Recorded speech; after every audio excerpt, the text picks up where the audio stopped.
നിങ്ങൾ എന്ത് കളി കണ്ടിരിക്കണോടാ, മൊബൈലും കണ്ടിരിക്കണ പിള്ളേരെ കാര്യത്തിൽ വല്ല ചിന്ത ഉണ്ട് നിങ്ങൾക്ക്? ആ പെൺകുട്ടി അത്രേ ആയിട്ടുണ്ട്.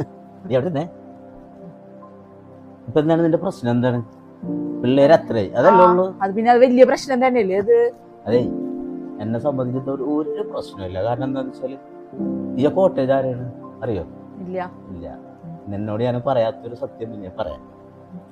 ഈ കോട്ടേജ് നമ്മളുടെ സ്വന്തമാണ്. അതിനിപ്പോ എന്താണ്? അത് എന്താണെന്നാ ഈ കോട്ടേജിന് എന്താണ് ഇതുകൊണ്ടുള്ള ഗുണം എന്നറിയോ? ഇല്ല.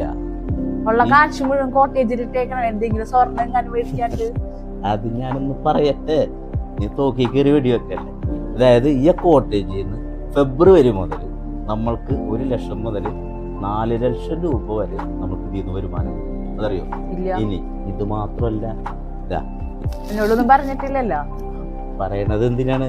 കാരണം ഇതും ഈ 44ാമത്തെ കോട്ടേജും അത് മാത്രമല്ല, ഇനി ഒരു 8 കോട്ടേജ് ഒരുമിച്ച് വരുന്നുണ്ട്.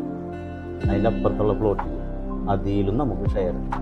അപ്പം ഈ ഒരു ഫെബ്രുവരി കഴിഞ്ഞിട്ടുണ്ടെങ്കിൽ ഇതിൻ്റെ വരുമാനം ഒരു 6 മാസം കഴിഞ്ഞ് മറ്റേ 44ാമത്തെ കോട്ടേജിൻ്റെ വരുമാനം അത് നമുക്ക് തന്നെ ഉള്ളതാണ്. അപ്പോൾ അതുകൊണ്ട് തന്നെയാണ് എനിക്കൊരു ടെൻഷനും ഇല്ല.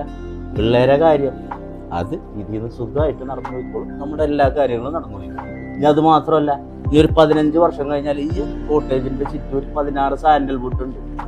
അതറിയോ? ഈ 16 സാൻഡൽ വുഡിൽ നിന്ന് 10 മുതൽ 15 വർഷത്തിനുള്ളിൽ ഏറ്റവും കുറഞ്ഞത് ഒരു 4 കോടി രൂപ വരെ നമുക്ക് ഇതിൽ നിന്ന് കിട്ടും.